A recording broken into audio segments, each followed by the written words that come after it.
The stagecoach lurched to a stop in front of Loveland's only boarding house, and Olivia Owen stepped down into the dusty Colorado street with one hand pressed protectively against her stomach, and the other clutching a worn carpet bag that contained everything she owned in the world. The September sun beat down mercilessly on the small frontier town, and she could feel sweat trickling down her spine beneath the layers of her traveling dress. She was 4 months along, though her condition remained hidden beneath the careful draping of her clothing, and she had traveled nearly 1,000 miles to escape the shame that would have destroyed her back in Philadelphia. Her father had thrown her out when he discovered her predicament, and the man responsible had disappeared the moment she told him about the baby, leaving her with nothing but a broken heart and a future that terrified her more than she cared to admit. The boarding house proprietor, a stern-faced woman named Mrs. Caldwell, looked Olivia up and down with suspicious eyes when she inquired about a room. "We do not cater to women of questionable character," the woman said sharply, her gaze lingering on Olivia's ringless left hand. "I am a widow," Olivia lied smoothly, the falsehood already practiced during her long journey west. "My husband died 3 months ago in a railroad accident. I have come to Colorado to start fresh, away from the memories." Mrs. Caldwell's expression softened marginally. "I suppose I can offer you a room for $2 a week, but you will need to find employment quickly. I do not extend credit." Olivia paid for 2 weeks in advance, watching her precious savings dwindle, and carried her bag up the narrow stairs to a small room that overlooked the main street. She sank onto the thin mattress and allowed herself exactly 5 minutes to cry before she washed her face in the basin and went back downstairs to inquire about work opportunities in town. "The general store might need help," Mrs. Caldwell said grudgingly. "And the schoolhouse is looking for a teacher, though I doubt they would hire someone so newly arrived." Olivia walked the length of Loveland's Main Street in the fading afternoon light, taking in the saloon, the blacksmith's forge, the general store, the small church, and the marshal's office. Beyond the town, she could see ranches spreading out across the valley, with the Rocky Mountains rising majestically in the distance. The air smelled of dust and horse manure and wood smoke, so different from the coal-tinged air of Philadelphia that she felt as though she had stepped onto another planet entirely. The general store owner, Mr. Patterson, looked her over skeptically when she asked about work. "Can you lift heavy crates, stock shelves, work from dawn until dusk 6 days a week?" "Yes, sir," Olivia said firmly, though she wondered how long she could manage such labor before her condition became obvious. "I can pay you $4 a week plus a small discount on goods. You start tomorrow at 6 in the morning." Olivia agreed immediately, relief flooding through her. $4 a week would not leave much after paying for her room, but she would manage somehow. She had to. She was walking back toward the boarding house when she heard the thunder of hooves and turned to see a rider coming down the street at a gallop. The horse was a magnificent bay stallion, and the man in the saddle sat with the easy confidence of someone who had spent his entire life on horseback. He pulled up in front of the general store, dismounted in one fluid motion, and tied his horse to the hitching post. Olivia found herself staring, taking in his tall frame, broad shoulders, and the weather-beaten face beneath his wide-brimmed hat. He wore dusty work clothes and had a revolver strapped to his hip, and there was something about the way he moved that suggested both strength and gentleness. He caught her looking and touched the brim of his hat in a polite greeting. "Evening, madam." "Good evening," Olivia replied, feeling her cheeks flush. She hurried past him and did not look back, though she was acutely aware of his presence behind her as he entered the store. That night, Lying in her narrow bed and listening to the unfamiliar sounds of the frontier town, Olivia placed both hands on her stomach and whispered to the life growing inside her. "We are going to be all right," she said softly. "I promise you, little one. I will find a way to take care of us both." She reported to the general store at 6 the next morning, and Mr. Patterson put her to work immediately, showing her where everything was stocked and explaining the prices and the credit system that most of the local ranchers used. The work was physically demanding, and by mid-morning, Olivia's back ached and her feet throbbed in her practical boots. She was carrying a heavy sack of flour to the back room when the door opened, and she heard Mr. Patterson greet someone warmly. "Logan, good to see you. How's everything out at the Flint Ranch?" "Busy as always," came the reply in a deep, warm voice. "I need to pick up supplies. Got a list here." Olivia set down the flour sack and returned to the front of the store, where she found herself face to face with the cowboy from the previous evening. Up close, she could see that his eyes were a striking gray-blue, and there were crinkles at the corners from squinting into the sun. He looked to be in his late 20s, perhaps 30 at most, with strong features and calloused hands that spoke of hard work. "This is Miss Owen," Mr. Patterson said. "She is my new assistant. Miss Owen, this is Logan Flint. He runs one of the biggest cattle operations in the area."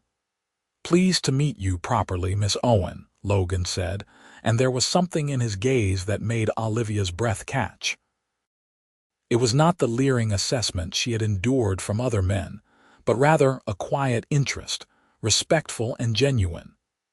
"Mr. Flint," she acknowledged with a slight nod.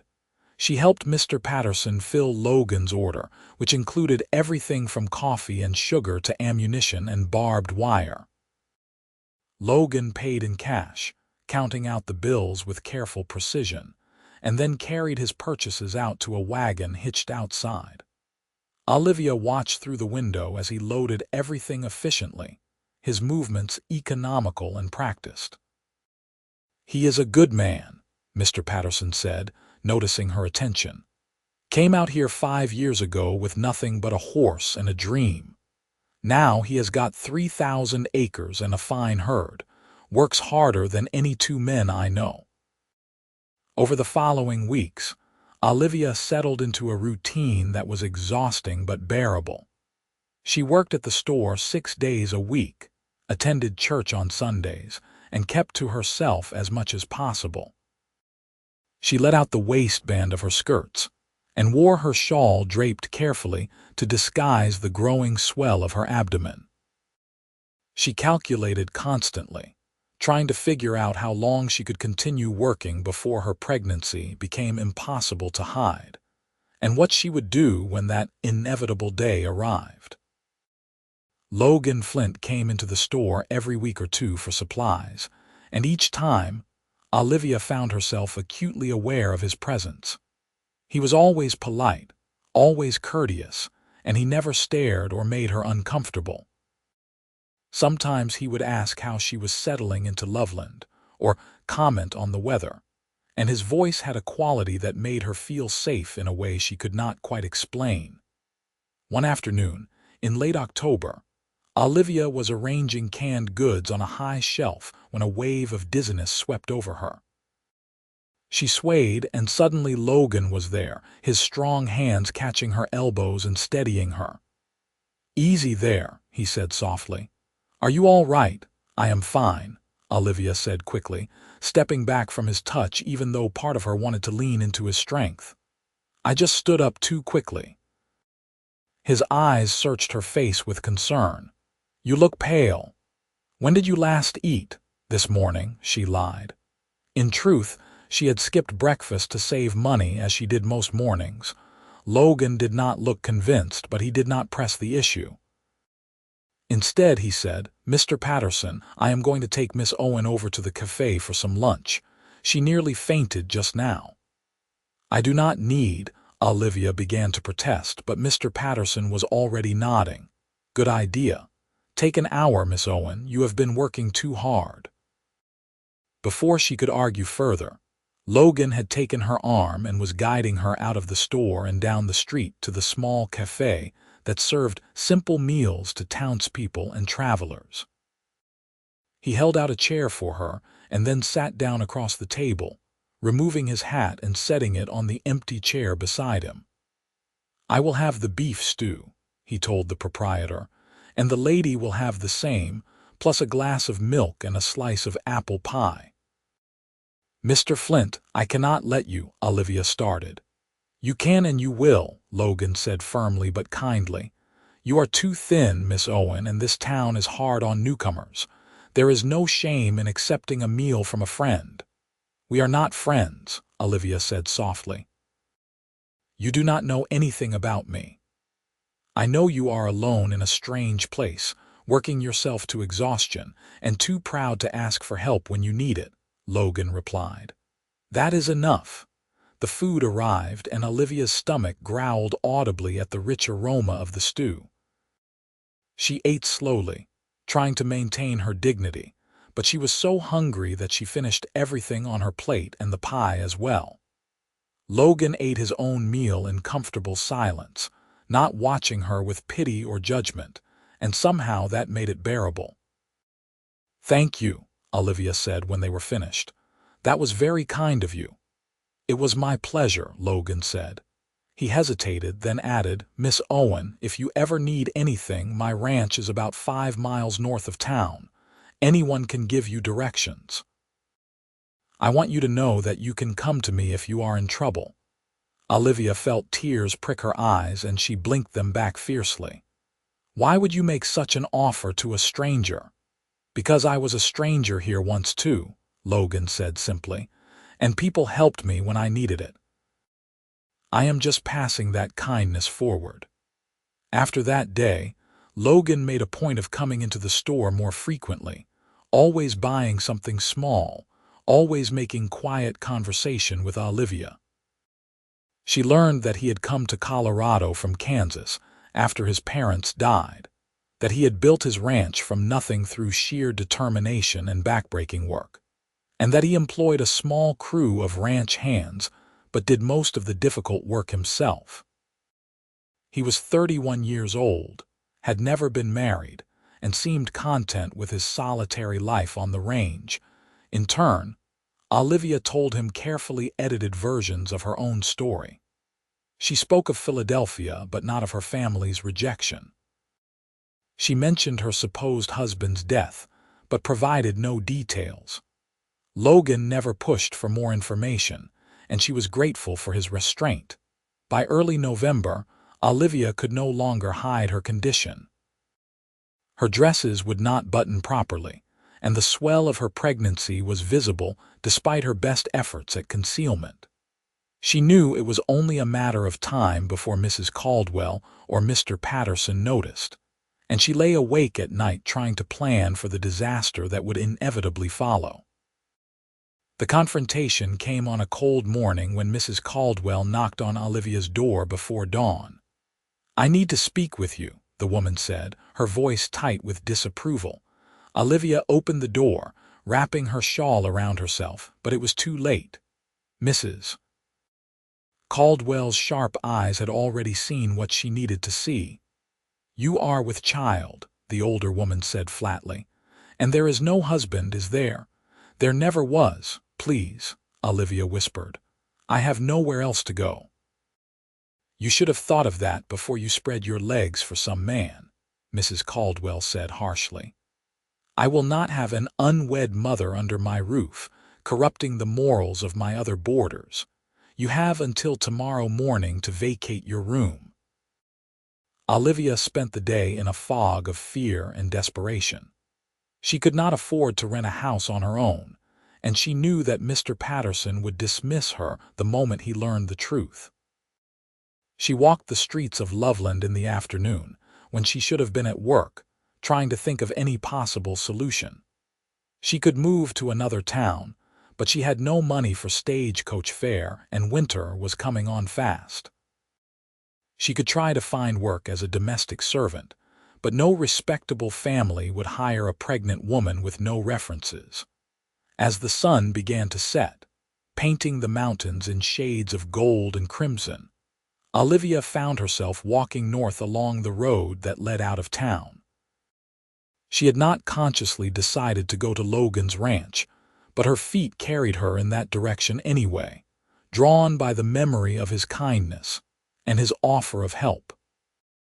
The ranch house came into view as darkness was falling, a solid wooden structure with smoke rising from the chimney and warm light glowing in the windows. There was a large barn nearby and several smaller outbuildings, and she could see cattle grazing in the fields beyond. Olivia stood at the end of the drive, shivering in the cold November air, and tried to gather the courage to knock on the door. Before she could move, Logan emerged from the barn leading his bay stallion. He spotted her immediately and stopped, then handed the horse's reins to a ranch hand and walked quickly toward her. "Miss Owen," he said, concern evident in his voice. "What are you doing out here? It is freezing." "I did not know where else to go," Olivia said, and then the words came tumbling out in a rush. "Mrs. Caldwell has thrown me out of the boarding house. I will lose my job at the store. I have been lying to everyone. There was no husband. I am going to have a baby, and I am completely alone, and I do not know what to do." She was crying now, great shuddering sobs that she could not control, and she was dimly aware of Logan stepping closer and putting his hands on her shoulders. "Come inside," he said gently. "You are half frozen. Come inside and get warm, and we will figure this out."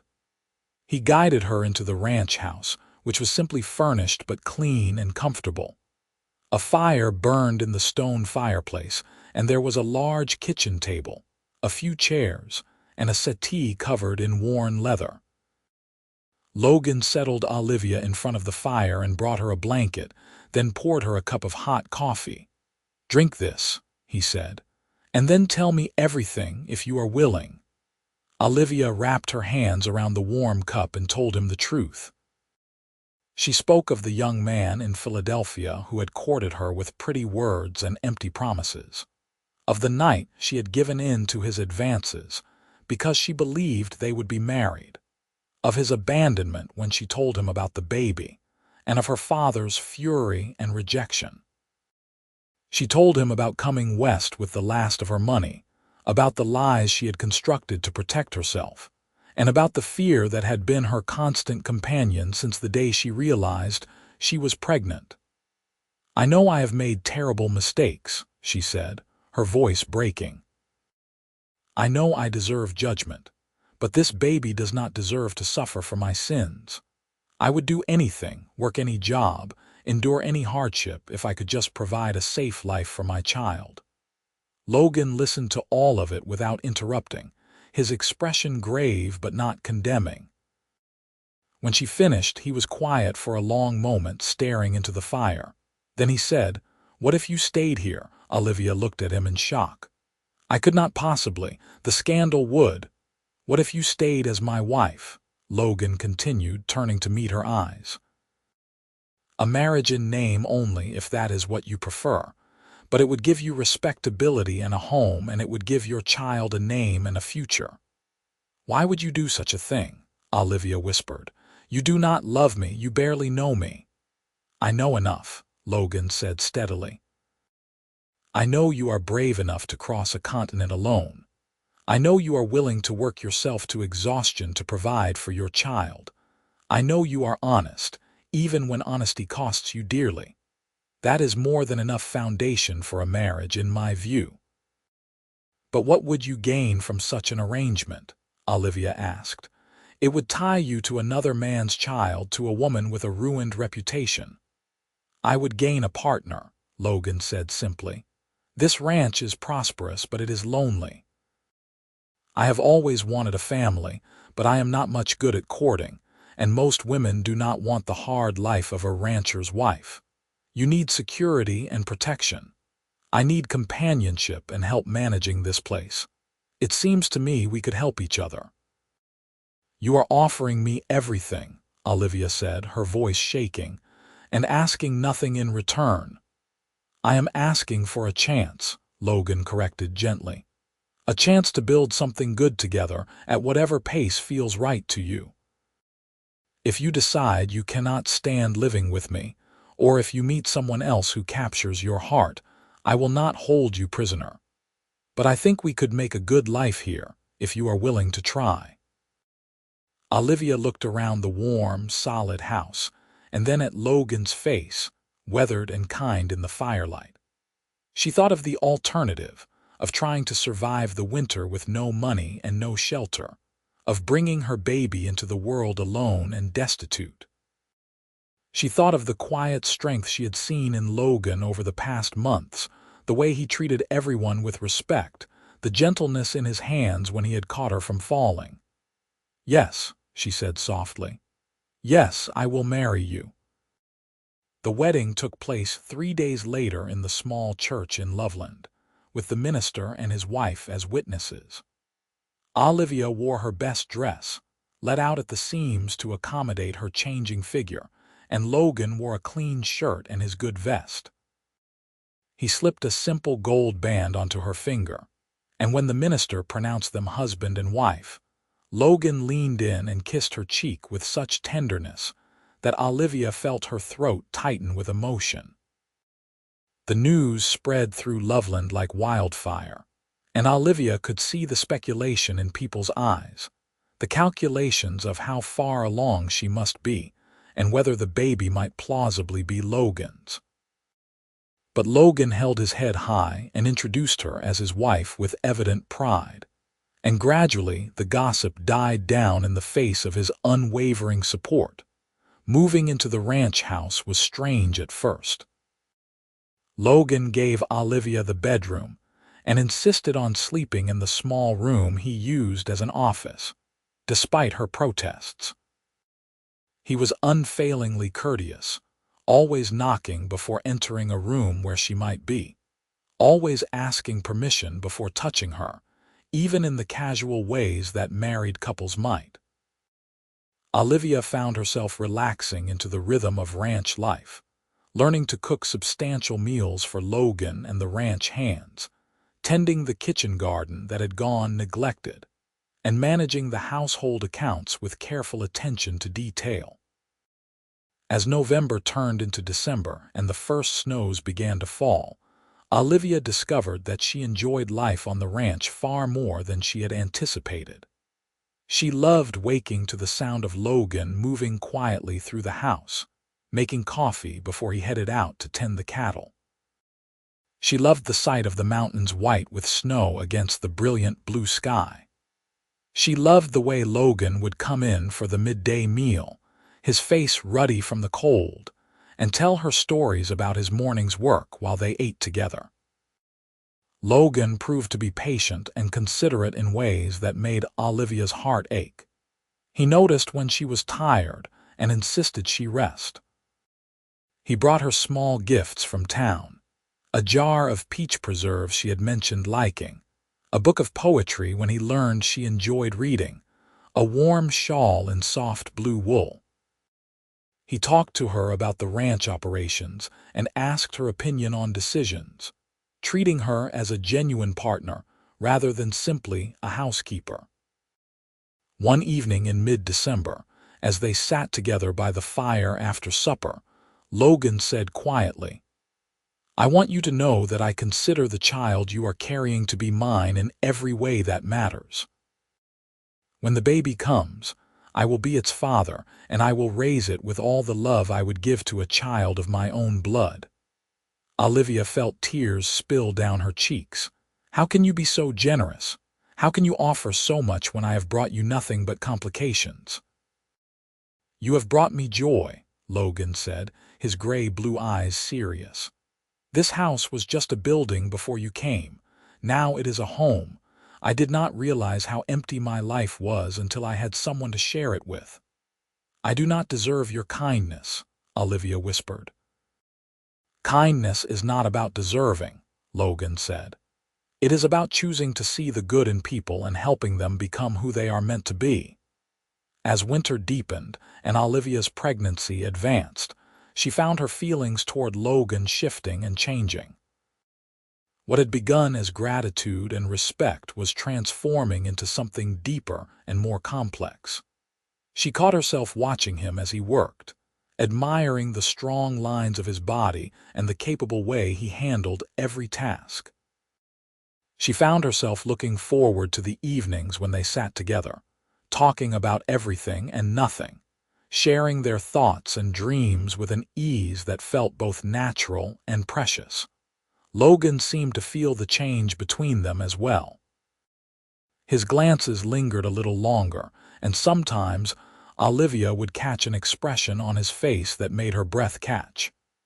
But he maintained the respectful distance he had established from the beginning, never pushing, never demanding, always waiting for her to set the pace. Christmas came, and Logan surprised Olivia by bringing home a small pine tree and helping her decorate it with strings of popcorn and paper ornaments. He gave her a beautiful pair of leather gloves lined with rabbit fur, perfect for the cold Colorado winter, and a hand-carved wooden cradle for the baby that he had been secretly working on in the barn. Olivia gave him a warm scarf she had knitted, her fingers clumsy with the unfamiliar skill, and a book about cattle breeding that she had ordered from a catalog. They spent the day quietly together, and when Logan said grace over their Christmas dinner, he gave thanks for family and for the unexpected blessings that changed lives in the most wonderful ways. The new year arrived with a bitter cold snap that kept everyone close to the fires and made ranch work brutally difficult. Olivia was 7 months pregnant now, moving slowly and carefully, and Logan had forbidden her from doing any heavy work. He hired a woman from town to come out twice a week to help with laundry and cleaning, and he took over many of the cooking duties himself, insisting that Olivia rest as much as possible. One night in late January, Olivia woke to find Logan building up the fire in the main room, unable to sleep. She wrapped herself in a blanket and joined him, and they sat together in comfortable silence, watching the flames dance. "Are you afraid?" Logan asked softly. "About the birth, I mean." "Terrified," Olivia admitted. "My mother died giving birth to my younger brother. I was 14, and I watched her suffer for 2 days before the end came. I try not to think about it, but sometimes the fear creeps in." Logan reached over and took her hand, the first time he had initiated such contact. His palm was warm and calloused against hers. "I have sent word to Denver for an experienced midwife to come stay with us for the last month before the baby is due. She delivered most of the babies in this county, and she has never lost a mother. And I will be right here with you through all of it if you want me there. You would do that?" Olivia asked, surprised. Most men refuse to be present for childbirth, considering it women's business. "I would do anything for you," Logan said simply, and the honesty in his voice made Olivia's heart skip a beat. She tightened her fingers around his. "Logan, I need to tell you something. These past months living here with you have been the happiest of my life. You have given me so much, and I do not just mean the house and the security. You have given me kindness when I expected judgment, patience when I expected demands, and friendship when I expected isolation. I find myself caring for you deeply, and I want you to know that this marriage, which began as an arrangement of convenience, has become something very real to me." Logan turned to face her fully, his eyes searching hers in the firelight. "Are you saying what I hope you are saying?"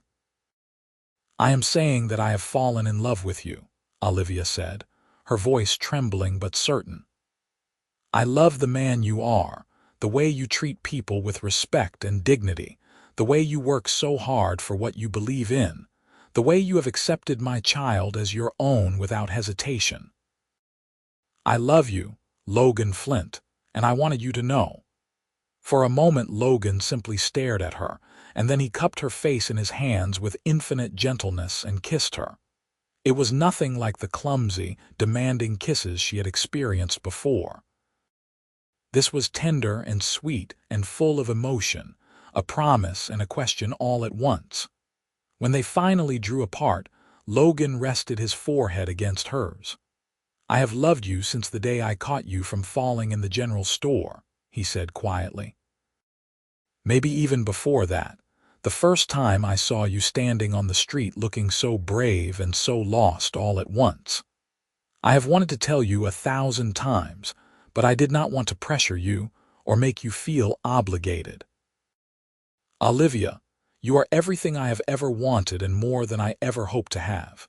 You have made me happier than I knew it was possible to be." They kissed again, longer and deeper, and when Olivia finally pulled back, she was crying and smiling at the same time. "Will you come to bed with me?" she asked softly. "I do not want to sleep alone anymore. I want to fall asleep in your arms and wake up beside you. I want to be your wife in truth." "Are you sure?" Logan asked, his hand moving gently to rest on the swell of her abdomen where the baby was stirring. "I do not want to do anything that might harm you or the little one." "I am sure," Olivia said. "I have never been more sure of anything." Logan helped her to her feet and led her to the bedroom, and they lay down together in the bed that had been hers alone.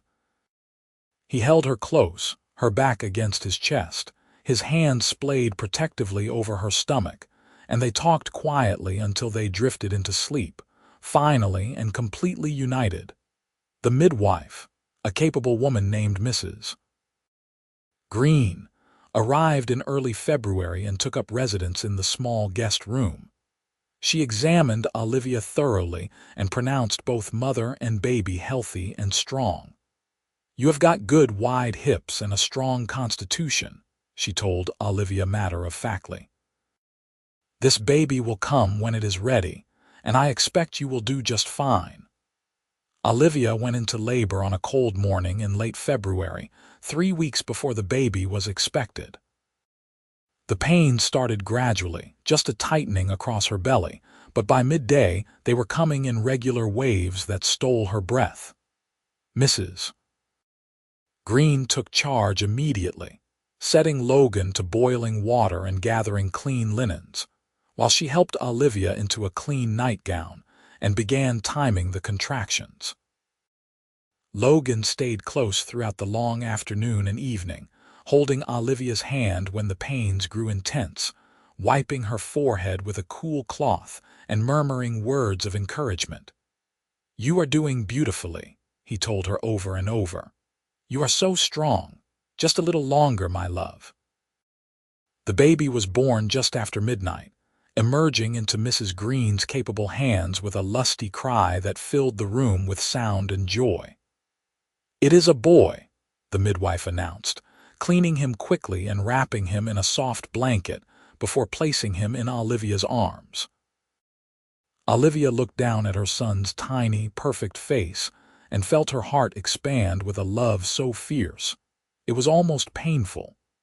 He had a shock of dark hair and his eyes were squeezed shut, and his little fists waved in the air as he cried. Logan leaned over them both, his expression full of wonder, and when he reached out to touch the baby's hand, the tiny fingers closed around his thumb with surprising strength. "Hello, son," Logan said softly, and Olivia heard the crack in his voice. "Welcome to the world." "What should we name him?" Olivia asked, looking up at her husband. "That is your decision," Logan said. "He is your child." "No," Olivia said firmly. "He is our child. You are his father in every way that matters. I want you to help me choose his name." They decided on Matthew Logan Flint, and by the time the sun rose the next morning, Olivia was propped up in bed with baby Matthew sleeping peacefully in her arms while Logan sat beside them, looking as though he had been given the greatest gift in the world. The weeks that followed were exhausting, but filled with a joy that Olivia had never known existed. Matthew was a healthy baby with a strong appetite and a set of lungs that could wake the entire household when he was hungry. Logan proved to be a devoted father, getting up in the night to bring the baby to Olivia for feeding, changing diapers without complaint, and spending every free moment holding his son and talking to him in a gentle voice that made Olivia's heart melt. As winter gave way to spring and the snow melted from the mountains, revealing the green landscape beneath, Olivia gradually regained her strength. She and Logan settled into a new rhythm as a family of three, sharing the work of caring for Matthew while also managing the ranch and the household. The love between them deepened and strengthened, built on a foundation of mutual respect, genuine partnership, and the shared joy of raising their son. One evening in May, as they sat on the porch watching the sunset paint the sky in brilliant colors, Matthew asleep in Logan's arms, Olivia said, "Do you remember when I arrived in Loveland? I was so frightened and so alone. I thought my life was over. I remember thinking you were the most beautiful and bravest woman I had ever seen," Logan said. "Even scared and exhausted, you held your head high. I knew then that I wanted to know you better, though I never imagined things would turn out like this." "You saved my life," Olivia said softly. "You and Matthew both. You gave me a reason to hope again." "You saved my life too," Logan replied. "I was existing but not really living. You brought color and warmth and meaning to everything. You made me understand what it means to truly love someone." They sat in comfortable silence for a while, watching the stars emerge one by one in the darkening sky. Matthew stirred in Logan's arms and made a small sound, and Logan looked down at him with such tenderness that Olivia felt tears prick her eyes. As summer arrived and the ranch work intensified, Olivia proved herself to be a capable ranch wife, managing the household efficiently, keeping detailed records of expenses and income, and even helping with some of the lighter ranch work when Logan was short-handed. She learned to ride a horse, with Logan patiently teaching her, and she enjoyed accompanying him on short rides around the property while one of the ranch hands looked after Matthew. The town of Loveland gradually accepted the Flint family fully. The gossip about Olivia's pregnancy had died away, especially since no one could deny that Logan was clearly devoted to both his wife and son, and that Matthew was being raised in a loving, stable home. Olivia made friends with some of the other ranch wives, and she and Logan were invited to community gatherings and church socials. In July, Logan's hard work paid off handsomely when he sold a large portion of his cattle herd at excellent prices. He celebrated by taking Olivia and Matthew into Denver for a week, staying in a fine hotel and showing Olivia the growing city. They bought Matthew several new outfits and toys, and Logan insisted on buying Olivia a beautiful green dress that matched her eyes and made her feel elegant and cherished. On their last night in Denver, they left Matthew with a trusted hotel nanny and went out to dinner at an elegant restaurant. Over wine and fine food, Logan reached across the table and took Olivia's hand. "I have something I want to ask you," he said. "I know we married out of necessity, and that the beginning of our relationship was unconventional. But I would like to renew our vows properly, with both of us speaking from our hearts, surrounded by our friends and family. I want the whole world to know how much I love you and how proud I am to be your husband." Olivia felt tears of happiness sliding down her cheeks. "I would love that," she said. "There is nothing I want more than to stand before God and everyone we know and declare my love for you." They renewed their vows in September, on a beautiful autumn day with the aspens turning gold in the mountains. The ceremony took place at the ranch, with dozens of neighbors and friends in attendance. Olivia wore her green dress from Denver, and Logan wore a new suit that made him look both handsome and slightly uncomfortable. Matthew, now 7 months old and crawling everywhere, was held by Mrs. green during the ceremony, but his happy babbling could be heard during several of the more solemn moments, making everyone laugh. When it came time for the vows, Olivia and Logan faced each other, holding hands, and spoke from their hearts.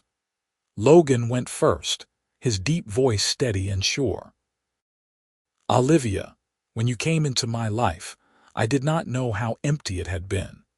You brought love and laughter and purpose to my days. You made a house into a home and turned a lonely man into a husband and father. I promise to love you with all that I am, to honor and respect you always, to stand by your side through every joy and every hardship, and to spend all my days trying to make you as happy as you have made me." Olivia had to pause to compose herself before she could speak. "Logan, you saw past my mistakes and my fear to the person I could become. You offered me everything when you could have asked nothing. You loved my son as your own before he was even born, and you have given both of us a life beyond anything I dared to dream. I promise to love you fiercely and faithfully, to be your partner in all things, to support your dreams and share your burdens, and to thank God every day for the gift of your love." There was hardly a dry eye in the crowd as the minister pronounced them husband and wife once more. And when Logan kissed Olivia, their friends and neighbors erupted in cheers and applause. The celebration that followed lasted well into the evening, with music and dancing and abundant food. Olivia danced with Logan under the stars, feeling happier than she had ever imagined possible, surrounded by people who had become like family. As the years passed, the Flint ranch prospered and grew. Logan's reputation as a fair and skilled rancher spread throughout Colorado, and he was eventually elected to serve on the territorial council, representing the interests of ranchers and farmers. Olivia became known for her charitable work, helping new arrivals to Loveland and advocating for better schools and medical care for the growing community. Matthew grew into a bright, energetic boy who adored his father and followed Logan around the ranch whenever he was allowed. Logan taught him to ride when he was 4, and by the time he was 6, Matthew could rope a calf and mend a fence post with confidence.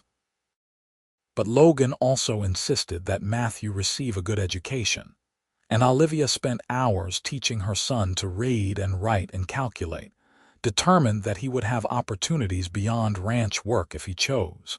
When Matthew was 3 years old, Olivia discovered she was pregnant again. This time, there was no fear or shame, only joy and excitement. Logan was thrilled, though he fussed over Olivia even more than he had the first time, constantly worrying about her health and comfort. Their daughter was born on a warm spring morning in April of 1884, a tiny, perfect girl with Olivia's green eyes and Logan's strong features.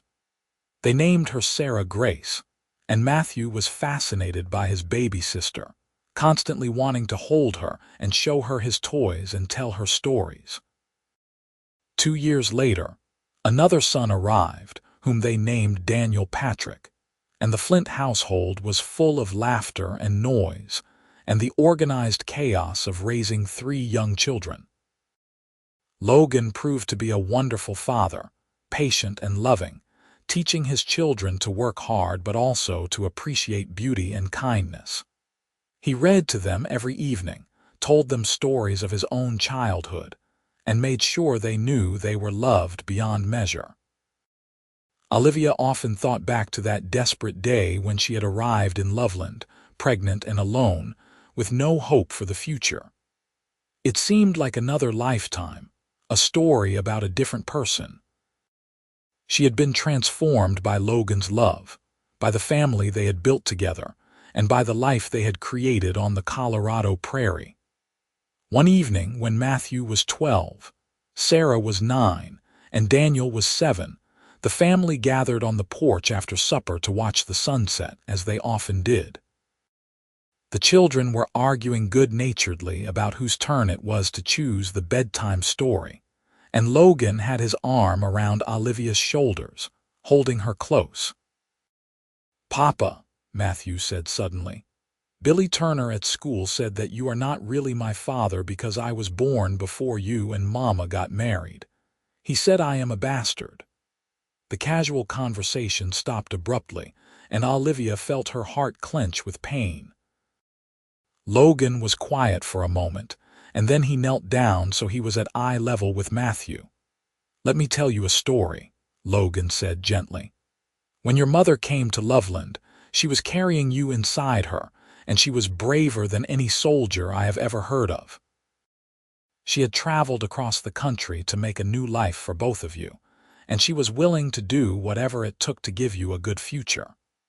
I fell in love with both of you before you were even born. I married your mother not because I had to, but because I wanted to spend my life with her and with you.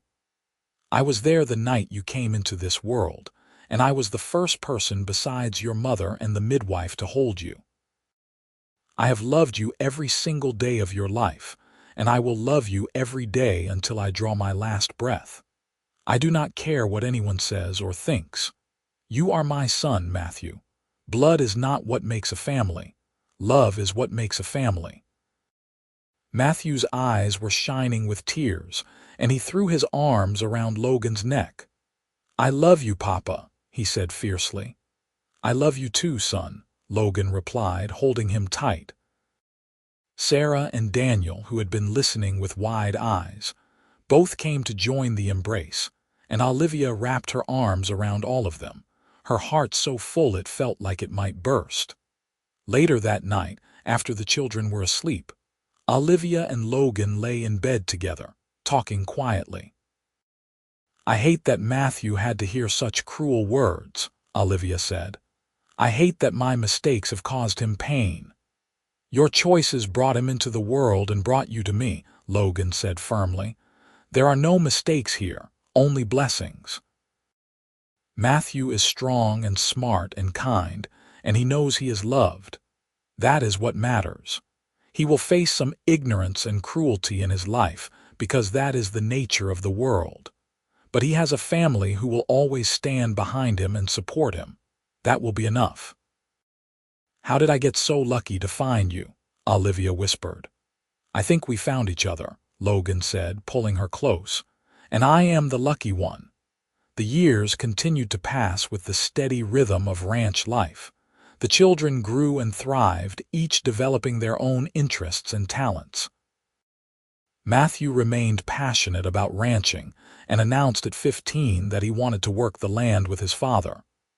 Sarah proved to have a gift for music and a quick mind for business, and she talked about opening a music school someday. Daniel was the dreamer of the family, always with his nose in a book, and he spoke of becoming a lawyer or perhaps a doctor. Logan and Olivia supported all of their children's ambitions, encouraging them to pursue education and opportunities while also teaching them the value of hard work and family loyalty. The ranch continued to prosper, and Logan eventually expanded the operation to include horse breeding, which proved to be both profitable and deeply satisfying. As Colorado moved toward statehood, Logan became increasingly involved in territorial politics, advocating for the rights of small ranchers and farmers against the powerful railroad and mining interests. Olivia worked alongside him, organizing meetings and writing letters and building coalitions with other ranch families. They made a formidable team, respected throughout the territory for their integrity and their commitment to building a better future for everyone. In 1889, when Matthew was 16, he asked his parents if they would tell him about his biological father. Olivia and Logan had always been honest with the children about Matthew's parentage in age-appropriate ways, but this was the first time Matthew had directly asked for details. They sat with him in the ranch house parlor, and Olivia told him the story honestly, but without unnecessary bitterness. She explained about the young man in Philadelphia who had courted her, about her naivety and his dishonesty, about the consequences that had fallen entirely on her shoulders while he walked away unscathed. "I do not tell you this to make you hate him," Olivia said carefully. "I tell you because you have a right to know your own history. But I also want you to understand that he made his choice when he abandoned us, and Logan made his choice when he accepted us both with open arms. Your biological father gave you life, and for that I will always be grateful, because you are one of the greatest blessings of my existence. But your father in every way that truly matters is sitting right here beside me." Matthew was quiet for a long time, processing this information. Finally, he said, "I have no interest in finding him or knowing him. He is nothing to me. Papa is my father. Papa is the man who taught me to ride and to work and to treat people with respect. Papa is the man who has loved me every day of my life. I do not need any other father." Logan's eyes were suspiciously bright, and he reached out to grip Matthew's shoulder. "I am proud of the man you are becoming," he said quietly. "You have grown into someone of character and integrity, and that is all any father could hope for." The conversation brought a sense of closure to a question that had hovered quietly in the background of their family life, and Matthew seemed more settled and confident after it. Olivia was grateful for Logan's steady presence and wisdom, and she fell in love with him all over again, watching him navigate the complexities of fatherhood with such grace. As the children moved into young adulthood, the ranch remained the center of the family's life, but it also became a gathering place for the wider community. Olivia was known for her hospitality, and there was always an extra place at the table for a neighbor in need or a traveler passing through. Logan mentored several young men who wanted to learn ranching, teaching them not just the practical skills, but also the ethics and values that had guided his own success.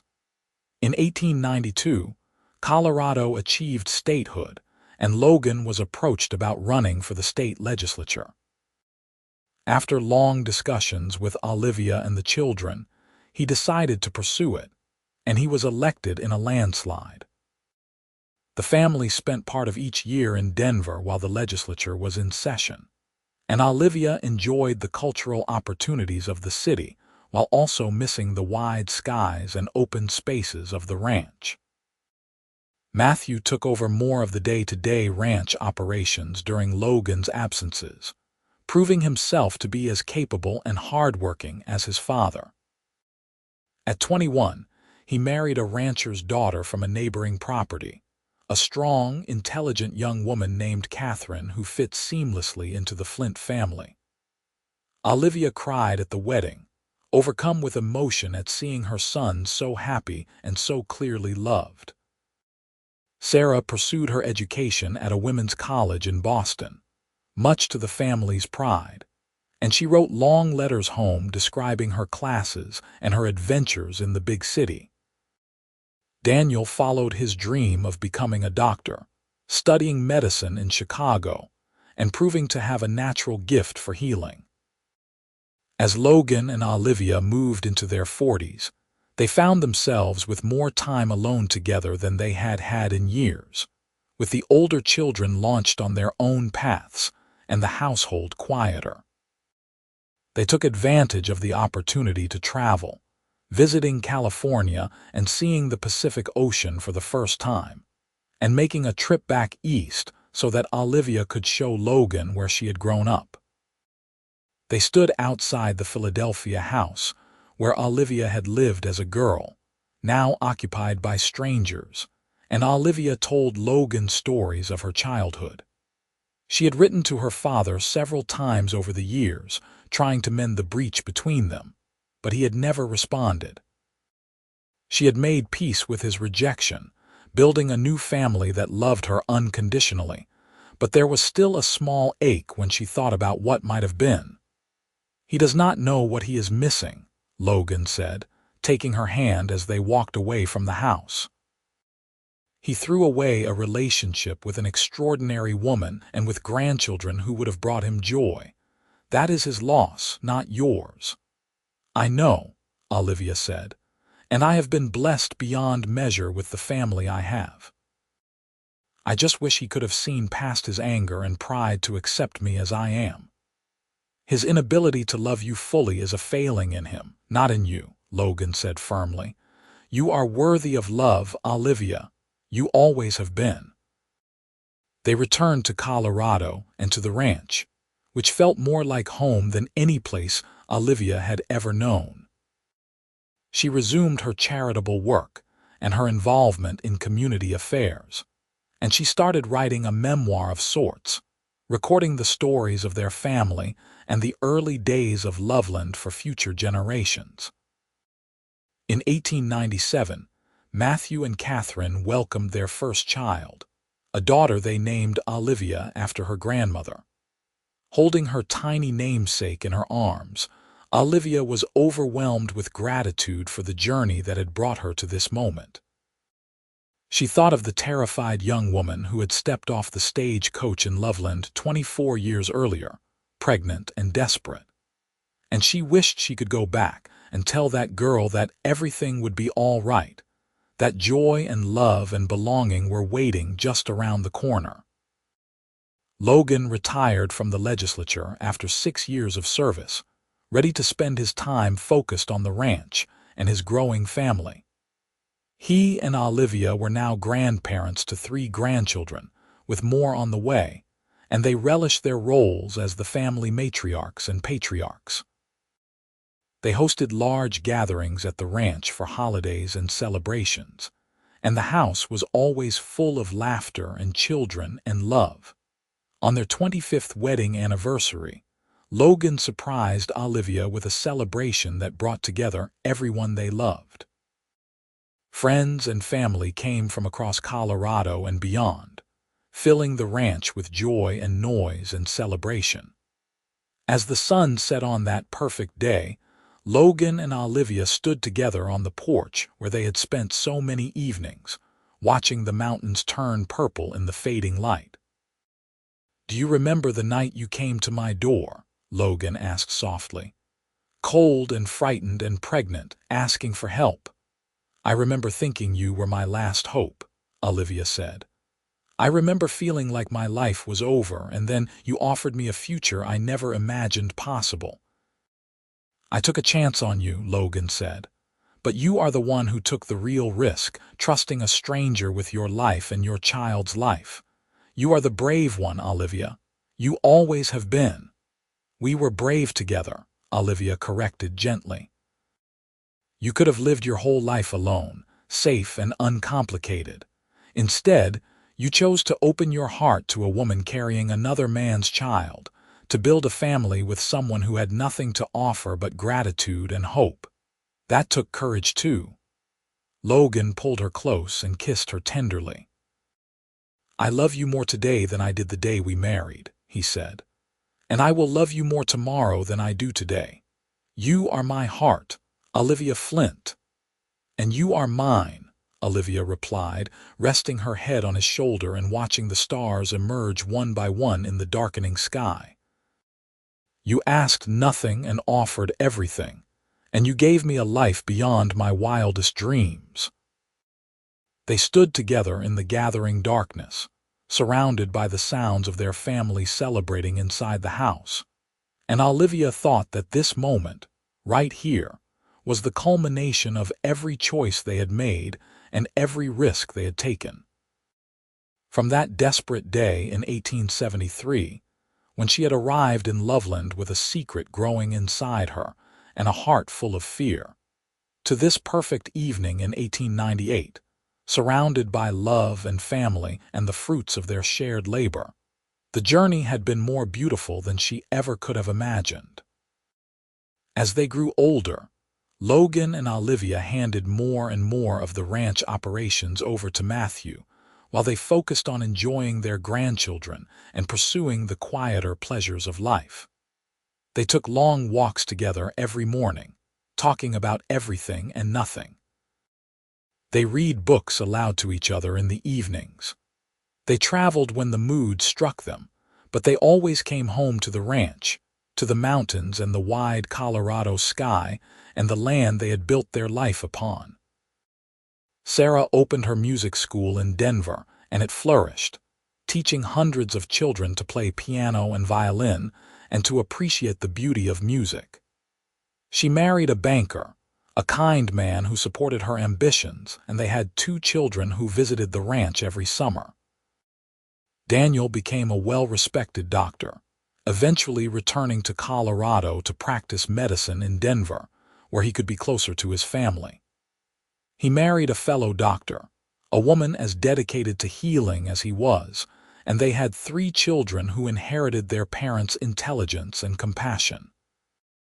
The ranch continued to be profitable and well-managed, a testament to Logan's vision and Matthew's capable stewardship. Several of the grandchildren expressed interest in ranching, ensuring that the Flint legacy would continue for another generation. On a warm summer evening in 1910, Logan and Olivia sat on their porch, now in their 60s, watching the sunset as they had done thousands of times before. Matthew and Catherine lived in the main ranch house now, while Logan and Olivia had moved into a smaller, more manageable cottage on the property. They could hear the sounds of their grandchildren playing in the distance, their laughter carrying on the evening breeze. "You ever regret it?" Olivia asked suddenly. "Taking on a pregnant woman with nothing to her name, you could have had a much simpler life." Logan turned to look at her, his hair now silver but his gray-blue eyes still as clear and kind as they had been 37 years earlier. "Not for one single moment," he said firmly. "You and Matthew and then Sarah and Daniel and now all these grandchildren, you are the best things that ever happened to me. I was half alive before you came into my world. You made me whole." "You saved me," Olivia said softly. "In every way a person can be saved." "We saved each other," Logan corrected. "We built this life together, Olivia. Every fence post, every meal, every difficult decision, and every joyful celebration. It has been a partnership in the truest sense." They sat in comfortable silence, holding hands as the sky turned from gold to rose to deep purple. Inside the main house, someone lit the lamps, and warm light spilled out across the yard. Olivia could see Matthew moving past a window, and she heard Catherine call the children in for supper. "I want you to know," Olivia said, squeezing Logan's hand, "that every day with you has been a gift. Even the hard days, even the times we struggled or disagreed or faced difficulties, I would not trade a single moment of it. You have loved me faithfully and well for nearly 4 decades, and you have given me a life of meaning and purpose and joy. I could not have asked for a better partner or a better love." Logan raised her hand to his lips and kissed it gently. "The feeling is entirely mutual, Mrs. Flint. You are, and always will be, the love of my life." As darkness fell and the stars emerged in their familiar patterns overhead, Logan and Olivia remained on the porch, content in each other's presence, and in the knowledge that they had built something lasting and beautiful. The journey that had begun with fear and desperation had become a love story for the ages, proof that sometimes the greatest blessings come from the most unexpected places, and that true love is not about grand gestures or perfect circumstances, but about choosing each other every single day and building a life together one moment at a time. Their grandchildren would tell the story for generations to come, of how their grandmother had arrived in Loveland with nothing but a secret and a prayer, and how their grandfather had offered her everything without asking for anything in return, and how that single act of kindness and compassion had blossomed into a love that sustained them both through decades of life on the Colorado frontier.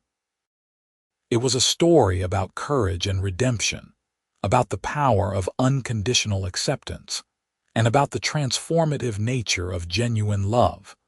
Logan and Olivia lived to celebrate their 50th wedding anniversary, surrounded by children and grandchildren, and even a few great-grandchildren.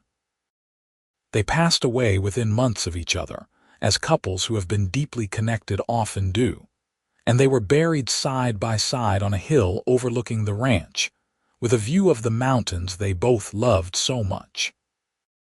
Their headstone bore a simple inscription that Matthew had chosen after consulting with his siblings. Together they built a legacy of love. The ranch remained in the family for generations, and the story of how it all began, of the cowboy who asked nothing and offered everything to a woman who arrived with a secret growing inside her, became part of the family mythology, told and retold at gatherings and celebrations. It served as a reminder that love could bloom in the most unlikely circumstances, that kindness could change lives, and that family was defined not by blood alone, but by the bonds we choose to forge and the commitments we choose to keep. The love between Logan and Olivia had created ripples that spread far beyond their own lives, touching their children and grandchildren and great-grandchildren, a testament to the enduring power of compassion, acceptance, and the choice to love wholly and without reservation.